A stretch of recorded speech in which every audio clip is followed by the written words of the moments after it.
verso 1. O subtítulo aí diz, né, integridade e comunhão com Deus, no Salmo de Davi. Verso 1. Senhor, quem habitará no teu tabernáculo? Quem poderá morar no teu santo monte? Davi ele começa com essas duas perguntas, né? E eu creio que você se lembra, né, quando falamos de tabernáculo, você se lembra quando o povo de Israel, eles viviam mais ou menos tipo um cigano, né? E a maioria deles habitavam em tendas, né? E o templo também, né? E no caso aqui o tabernáculo, era uma espécie de uma enorme tenda, né? Tanto que é mencionado nas Escrituras a tenda da congregação. Ou seja, resumindo, o tabernáculo aí era a casa de Deus no deserto. E é isso que Davi está dizendo, né? Fazendo uma alusão, uma figura, né? Senhor, quem habitará no teu tabernáculo? Ou seja, quem habitará na tua casa? E depois ele vai usar o mesmo sentido, né? E ele diz, quem poderá morar no teu santo monte? Né? Uma referência aí ao Monte Sião. Se você se lembra, depois que Israel rompeu ali o deserto, né, e chegou em Canaã, agora não havia mais a necessidade de monta uma congregação, monta um tabernáculo, uma tenda e desmonta. Vamos estabelecer um local fixo agora para podermos nos reunir, né? Um lugar fixo para reunião. E é claro, né, então o monte ali simbolizava essa casa fixa de Deus em Israel. E mais uma vez precisamos nos lembrar que isso é apenas um recurso, né, de linguagem, é apenas algo simbólico, né? Porque Deus nós não podemos contê-lo em uma estrutura, né, com 4 paredes, nem mesmo o templo. Como você se lembra, né, que Deus ele não pode ficar ali, que Deus vai caber dentro deste prédio, por exemplo, não vai caber. Então é apenas uma figura, né, de linguagem de nós estarmos ali prostrados diante de Deus e vivermos uma vida a cada dia ali quebrantada aos pés do Senhor e vivermos com integridade. Então Davi ele começa o seu salmo com esta pergunta: Senhor, quem habitará no teu tabernáculo? Quem poderá morar no teu santo monte? E agora nós temos a resposta. No verso 2. Aquele que vive com integridade, pratica a justiça e fala a verdade de coração. Você pode notar que Davi, ele faz essa pergunta, quem poderá morar na tua casa? E logo no verso 2 ele nos dá a resposta e ele diz, aquele que vive com integridade. Aquele que tem uma vida reta, uma vida justa. E aí agora, do verso 2, da segunda parte, né, na parte B do verso 2, em diante, Davi vai simplesmente mostrar ou ilustrar o que é esta vida íntegra, né, o que é andar de maneira íntegra. E ele começa dizendo, aquele que pratica a justiça e fala a verdade de coração. E é importante você atentar a essas orientações que Davi está dizendo de quem vive com integridade, né? E como que essa pessoa, como nós vemos isso. E ele diz, pratica a justiça e fala a verdade de coração, que não difama com a língua, nem faz o mal ao próximo, nem calunia o seu amigo, aquele cujos olhos rejeitam o desprezível, aquele que rejeita o desprezível no sentido do seguinte, aquela pessoa corrupta, né? Então, se você olha para um corrupto e você não o despreza, Davi está dizendo que você não anda com integridade, você não é íntegro.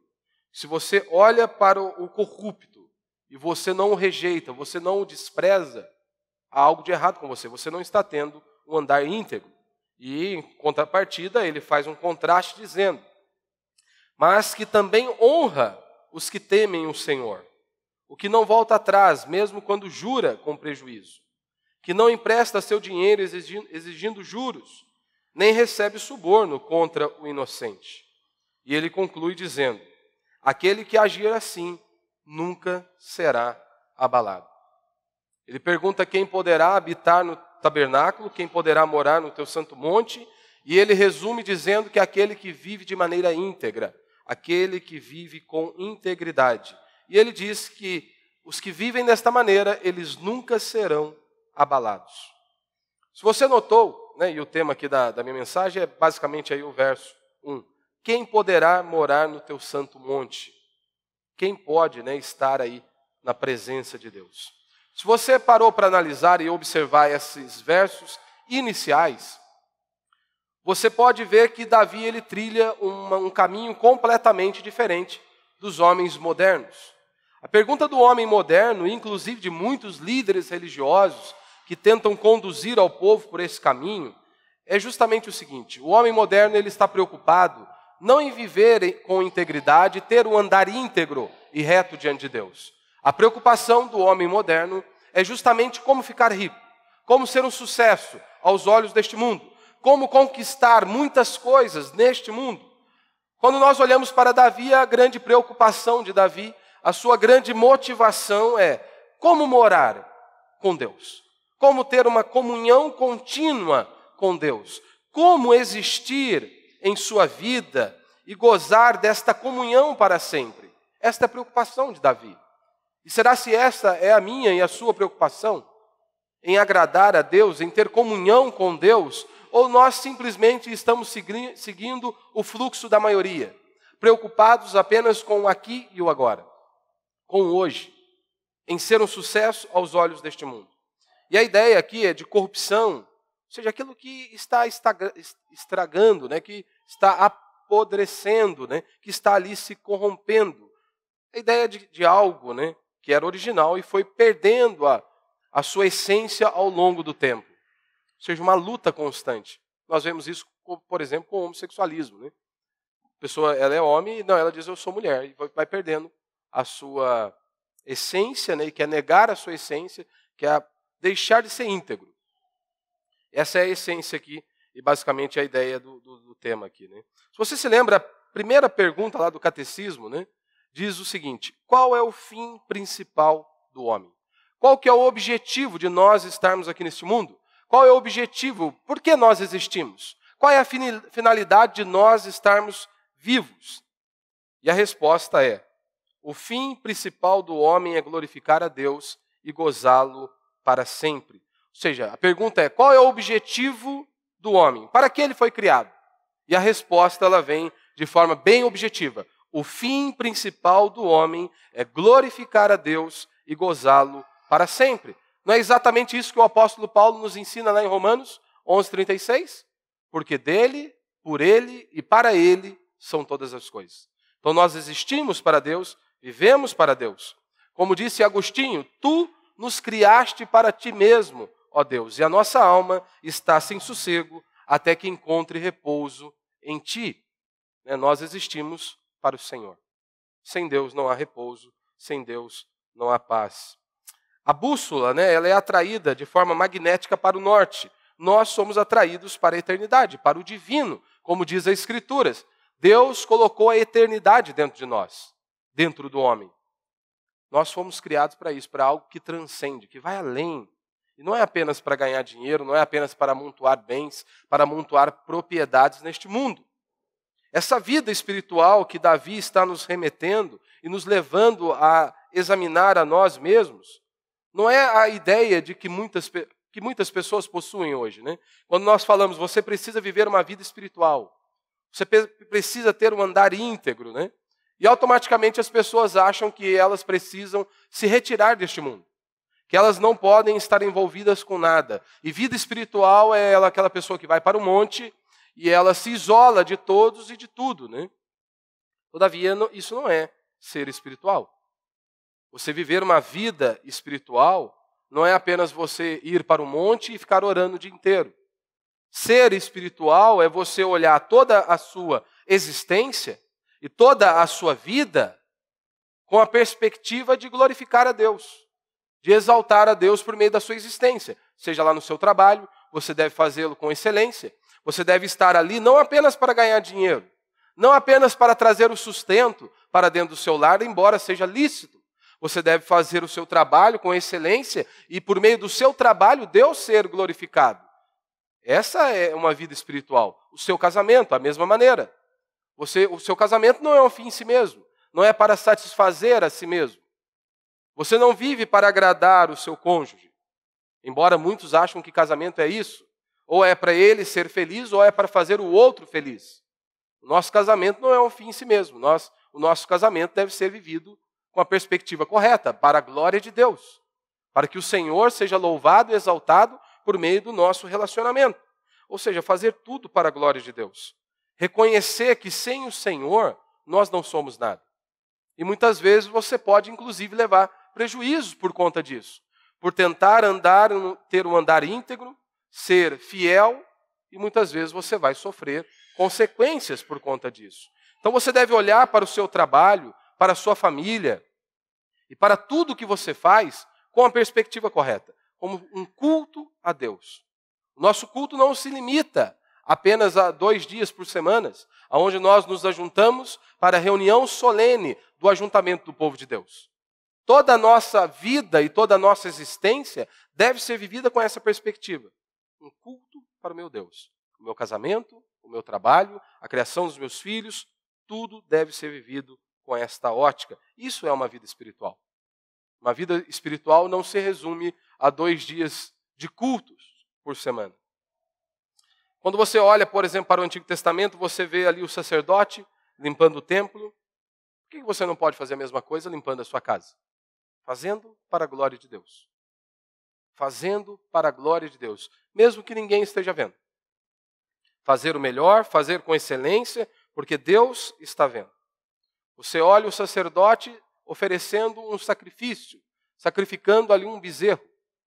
Por que nós não podemos olhar para a nossa vida, olhar para os nossos filhos e compreender, isso aqui é uma missão que está sobre os meus ombros e eu devo fazê-lo com excelência para que Deus seja glorificado, que os meus filhos conheçam ao Senhor, temam ao Senhor e que eles vivam para o Senhor. Então, tudo em nossa vida ela tem a ver com Deus e com a nossa comunhão com Deus. E se você não tem comunhão com Deus, há algo de errado. Há algo de errado. Você precisa enxergar, nós todos precisamos enxergar que Deus é tudo para nós. Sem Ele nós não podemos nada. Sem Ele nós não fazemos nada. Ele é o nosso refrigério, Ele é o nosso renovo, Ele é a nossa força, Ele é o nosso socorro. Ele é tudo. Ele é tudo o que eu e você possuímos e precisamos. Às vezes ficamos preocupados com coisas, né, achamos que o nosso problema é dinheiro, que o nosso problema é uma casa própria, que o nosso problema são infinitas coisas. O que eu e você mais precisamos, meu irmão, em primeiro lugar, tudo que nós precisamos é Deus. E precisamos enxergar isso, porque é isso que a Escritura nos mostra. Né? O ímpio, ele vai para o trabalho dele com qual perspectiva? Apenas de ganhar dinheiro. Muitos sequer estão preocupados de fazer com excelência. Muitos vão apenas para cumprir um cronograma, cumprir uma grade ali e acabou. Fazem de qualquer maneira. Mas e o cristão? Para o cristão não pode ser apenas isso. Apenas uma questão de cumprir um horário semanal, de cumprir uma carga semanal, de apenas trazer o alimento para minha casa. Não, ele vê aquilo como algo espiritual. E dentro disso eu quero falar alguns pontos. Primeiro, né? Que está diante de nós aqui muito claro, é mais uma vez a justificação pela fé.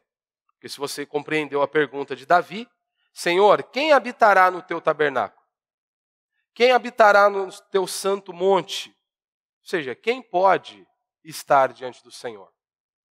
Quem pode se apresentar a ti, Senhor?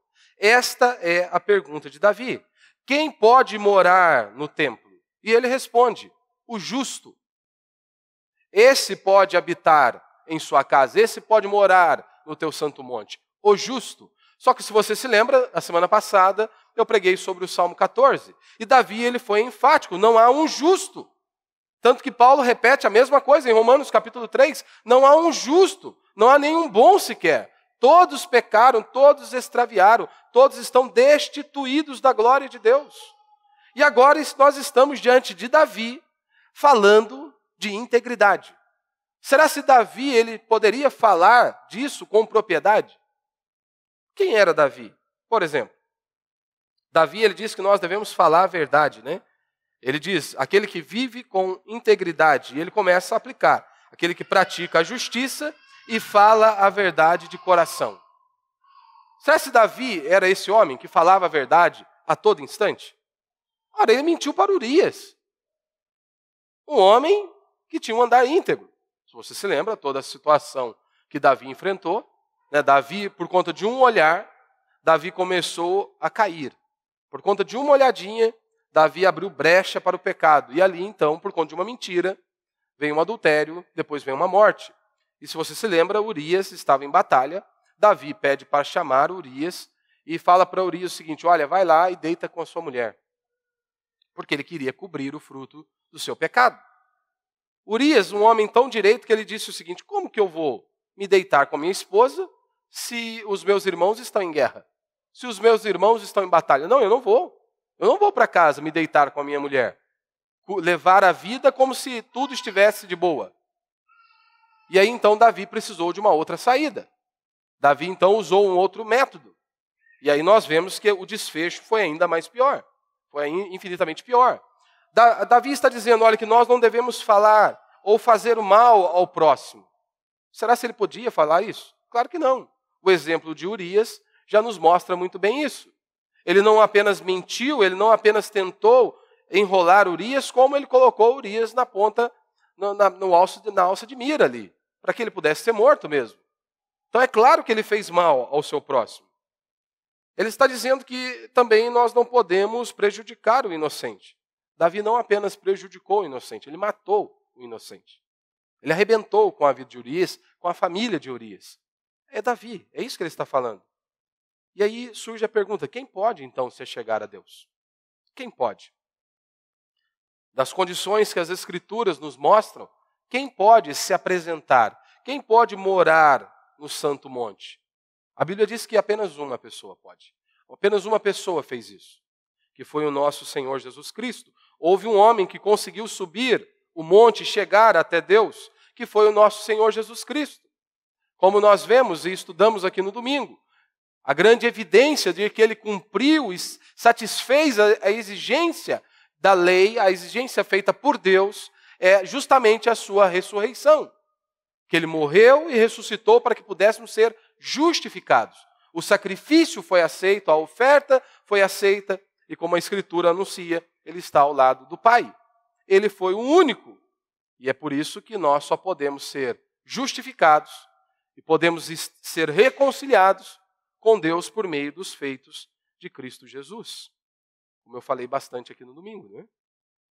Na cruz, ele levou os nossos pecados. A justiça dele nos foi atribuída. Então, ao crermos em Cristo, na sua obra, no seu feito, na sua vida, e em todo o seu trabalho e toda a sua obra de redenção, isso nos é atribuído como justiça. E então nós podemos nos apresentar e habitar com Deus e passaremos a eternidade com Deus. A Bíblia vai chamar isso de justificação pela fé. Ou você é justificado pela fé, ou é justificado pelas obras. E eu não vou me delongar aqui, porque todos nós bem sabemos que não podemos ser justificados por obras, né, como vimos aqui no domingo. Para ser justificado por obras seria perfeição total. E nenhum de nós podemos fazer isso. E a justificação pela fé é justamente o meio pelo qual somos declarados justos perante o tribunal de Deus. A conta foi paga. Não houve nada por debaixo do pano. Cristo cumpriu a exigência. A lei dizia, né, e diz, pecou tem que morrer. E foi exatamente o que aconteceu. Cristo foi moído, foi morto no meu e no seu lugar, e por isso a justiça dele nos é imputada. Mas não para apenas aqui, né? Nós damos um outro passo, que é o meu segundo ponto, que é justamente a santificação.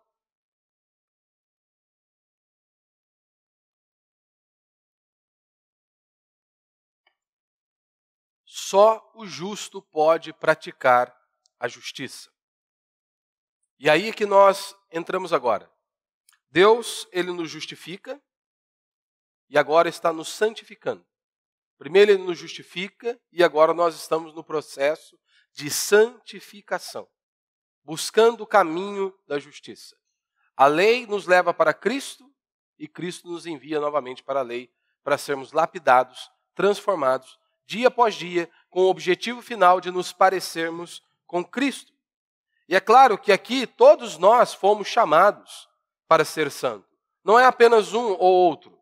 Não é apenas o pastor ou a liderança da igreja que foi chamada para ser santa e ter o andar íntegro, mas todos nós cristãos, todos nós que nos intitulamos cristãos, devemos compreender que temos que caminhar de maneira íntegra, que precisamos a cada dia mais nos parecer com o nosso Senhor Jesus Cristo.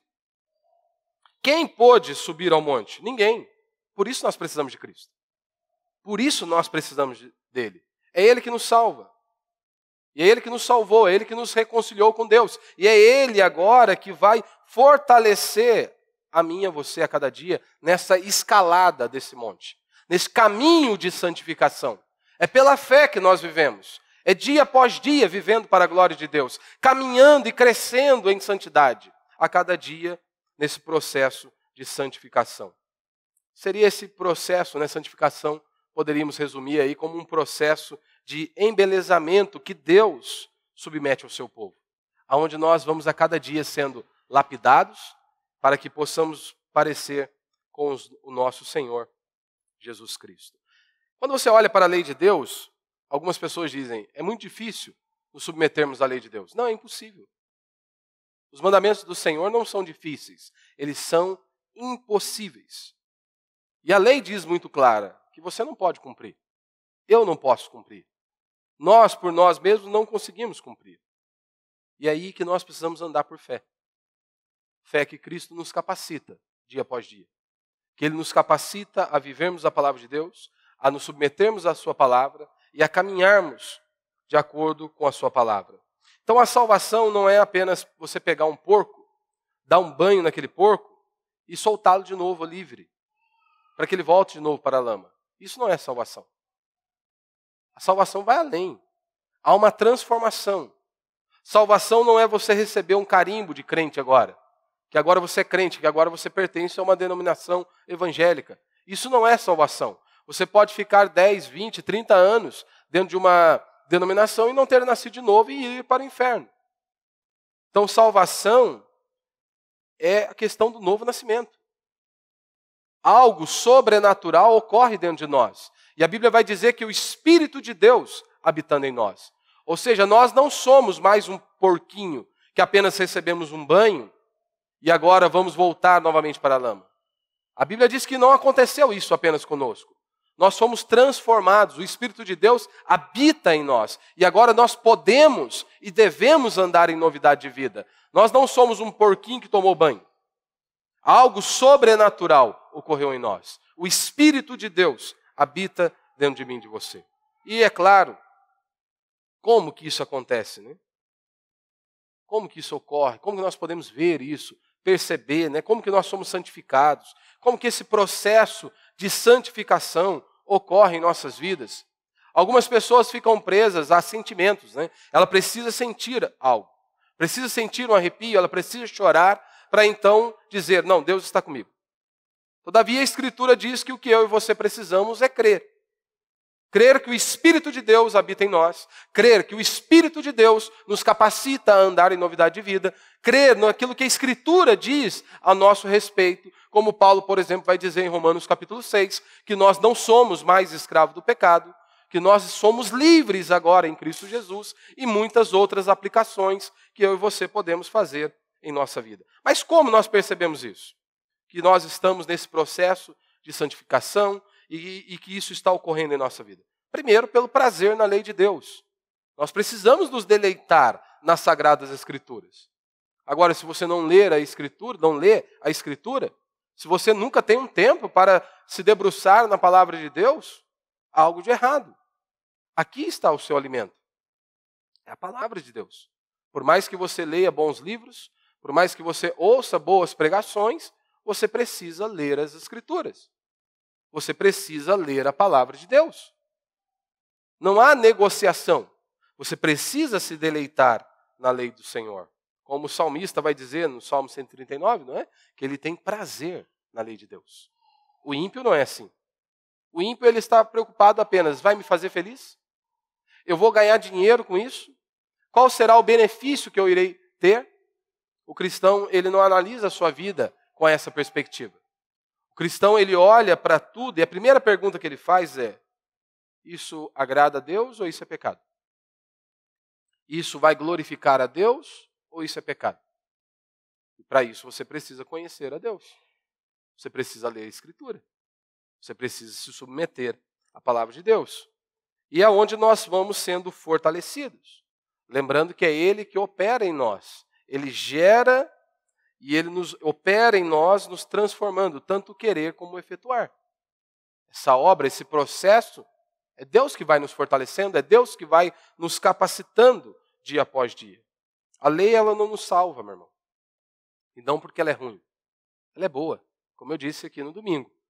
Ela reflete, ela expressa o caráter de Deus. Então a lei é boa, o problema somos nós.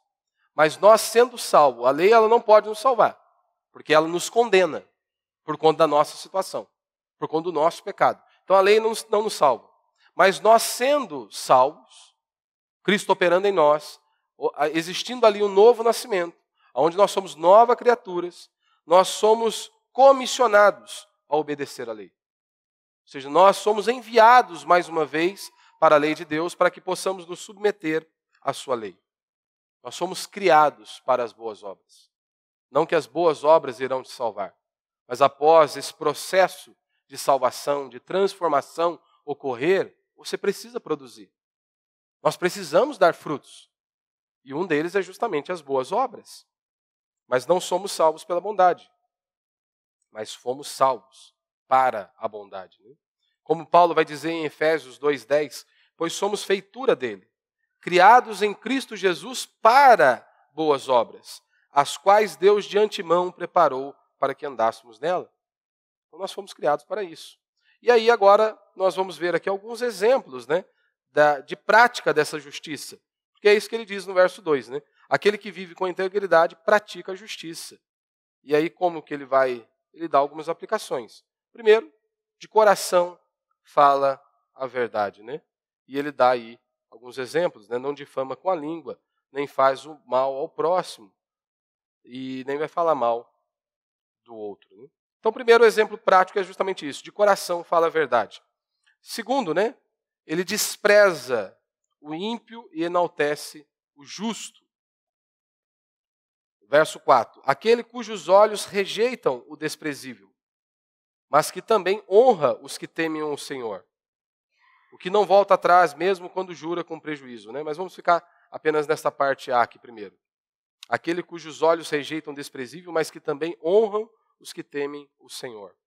Isaías capítulo 5, verso 20, ele vai dizer: ai dos que falam, ai dos que ao mal chamam de bem e o bem mal, que fazem da escuridade luz e da luz escuridade.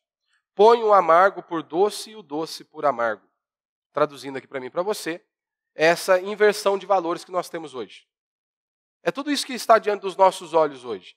As pessoas aplaudem a impureza e rejeitam a santidade. Isaías está dizendo, ai desses homens que fazem isso. Ai das pessoas que vivem assim. E Davi está dizendo, quem tem um andar íntegro, ele vai rejeitar o corrupto. Ele não pode aplaudir o corrupto. Por isso que é uma loucura, né? Você vê crente, né? A pessoa que se diz cristão, defendendo, por exemplo, Lula. Ah, não há salvação para ele? Ora, se ele se arrepender dos seus pecados, há salvação para qualquer ser humano. Mas na atual situação, a pessoa continua em seus pecados, continua cega. Não há. É condenação para todos. É o que a Escritura nos anuncia. Há salvação? Sim, onde houver um coração arrependido, onde houver fé em Cristo Jesus, por pior que o homem seja, há salvação. Mas você não pode compactuar com aquilo que é mal. Se algo está ali caminhando de maneira errada, você não pode aplaudir. Você não pode dizer como a maioria, isso é certo, isso agrada a Deus. Você não pode olhar para a escuridão e dizer que é luz. Isso não é andar íntegro, é isso que Davi está dizendo. Quem faz isso não anda de maneira íntegra. E como na prática nós vemos isso? Olha, condenando as más obras. É uma loucura que nós vemos hoje. Né? Um pastor que ele vai defender um político, né, que está ali comprovadamente que ele é corrupto. Como no caso do Lula. Né? Nós temos aí alguns homens se intitulando pastores que defendem o cara. O cara é um ladrão, é um corrupto, é um safado, e as pessoas estão defendendo. Ora, não pode ter um andar íntegro. E aí as pessoas vão dizer, Mas precisa amar mais, pastor. Nós precisamos ter mais amor. Mais amor e menos julgamento, né? Amar mais e julgar menos. É. E aí, você deve fazer uma pergunta, é mesmo? Mas e aí? Você não deve rejeitar o desprezível, o corrupto, o safado? Então nós temos que compactuar com a maldade, é isso mesmo que você está me dizendo? Você pede para que eu tenha mais amor com o corrupto, com o safado, e aí eu te pergunto, e as ovelhas? Não precisam de amor? Não precisam de amor? As ovelhas deixa a Deus dará? Será mesmo que nós temos que compactuar? Ora, Jesus então não possuía amor ao criticar os líderes judeus, não é? Se for por esta ótica, porque o que Jesus fez constantemente foi justamente criticar os fariseus, os líderes religiosos de seus dias. Será se não havia amor em Cristo Jesus? Ou será se ele fazia aquilo para que olhos pudessem ser abertos? Não era criticar simplesmente por criticar. Criticar simplesmente para ganhar um ibope. É criticar para que olhos sejam abertos. A única maneira de mudar a direção, mudar o caminho, é expondo o erro. Se não expor o erro, não haverá mudança. Se não expomos o erro, como que vai existir mudança? Então, expor o erro, ou seja, criticar o mal, é a única chance de salvar a todos, de que olhos possam ser abertos. Então, a verdade ela precisa ser exposta. E é exatamente isso que Jesus fez. Ele está ali mostrando, não, esse caminho está errado. Esse caminho está levando-os para a condenação. E Jesus pregou o Evangelho, anunciou a sua lei. Então essa ideia que os crentes modernos têm hoje é uma grande loucura. Se eles vivessem na época do apóstolo Paulo ou dos discípulos, com certeza nós não teríamos grande parte do Novo Testamento. Porque grande parte do Novo Testamento foi justamente para combater os hereges e expor o caminho torto que eles estavam trilhando. Para preservar, para proteger o verdadeiro Evangelho. Como que nós rejeitamos, né, o desprezível? É não sentindo inveja dos homens maus. Você não pode deixar o seu coração se encher de inveja por conta do homem mau. Como o salmista no Salmo 73, você se lembra? Quase me resvalaram os pés. E ele explica como. Porque ele viu a prosperidade dos ímpios. E isso nós vemos no meio dos crentes, né? Eles ficam com os olhos brilhando por conta dos ímpios. Da prosperidade, do sucesso, do status dos ímpios. Como? Se você trilha esse caminho, você não está andando em integridade. Você está sentindo inveja dos homens maus e também rejeitando, é claro, não tendo comunhão com esses homens. Como vamos ter uma comunhão plena com esses homens? Calvino, comentando sobre isso, ele diz, né? Os filhos de Deus não enaltecem os homens maus com o fim de obter o favor humano. É que essa pegada você vê no mundo, né? As pessoas bajulam, exaltam, para que eles possam ser beneficiados. Para que eles possam receber alguma coisa. É o famoso toma lá da cá, né? E à luz da Escritura, da palavra de Deus, não existe isso para nós. Para um cristão, não. O Filho de Deus, ele não está ali para negociar, para que ele tenha uma melhor posição, para que ele tenha mais status, ou para que ele tenha qualquer benefício neste mundo, né? E ele diz também aqui, que jura, né? No final aí desse verso ainda, no verso 4, no final ele diz, o que não volta atrás, mesmo quando jura com prejuízo, né? É aquele camarada que ele fez um juramento, ele votou, e ele notou que ele levou um prejuízo, aí ele quer voltar atrás. Davi está dizendo não. Se ele tem um andar íntegro, mesmo que ele tenha um prejuízo, ele mantém o seu compromisso. Você pode aplicar isso em todas as áreas da sua vida. Por exemplo, no seu casamento. Um dia você fez um voto, até que a morte o separe. Essa era a condição. Essa foi a condição. E aí? Então nós não temos que pensar, mas por conta disso, daquilo ou do outro, até que a morte o separe. Na saúde, na doença, não é? Isso que um pastor ou um padre vai falar? Aí você tem que falar também, né? Na beleza, na feiura, né? Que às vezes parece que as pessoas esquecem. Porque ficamos feios, envelhecemos, né? Nada do que foi será. E aí você pode querer voltar atrás. E aí você pode olhar, mas será se aqui agora cabe isso aqui? Por exemplo, uma pessoa jura que vai ficar com a outra até o final de sua vida. E se a pessoa fica inválida? que fazer? Será que ele pode voltar atrás? A pessoa ficou feia. Completamente destruída. E aí? Davi está dizendo que não. Ele tem que manter a sua palavra e ir até o final. Então isso aqui você aplica em qualquer área da sua vida. Qualquer área da sua vida. E por último, né? E aqui encerrando aqui no verso 5, ele diz no final, né? Aquele que agir assim nunca será abalado. E aqui, é claro, muitos pregadores da teologia da prosperidade, eles podem ficar apenas com esse versículo, com o final desse versículo. Aquele que agir assim nunca será abalado. O problema que está diante de nós é que Davi não disse em qual situação ou qual momento nós não seremos abalados, ou o que é. O que ele quis dizer com isso? Não seremos abalados. Aquele que andar de maneira íntegra, ele não será abalado. Aí nós precisamos de toda a Escritura para nós compreendermos, ou pelo menos tentarmos compreender o que Davi está nos ensinando, por meio deste salmo. Nós precisamos do restante da Bíblia para saber o que isso significa. Porque não seremos abalados, será se significa que não teremos nenhum problema? Que nós não passaremos por nenhuma dificuldade?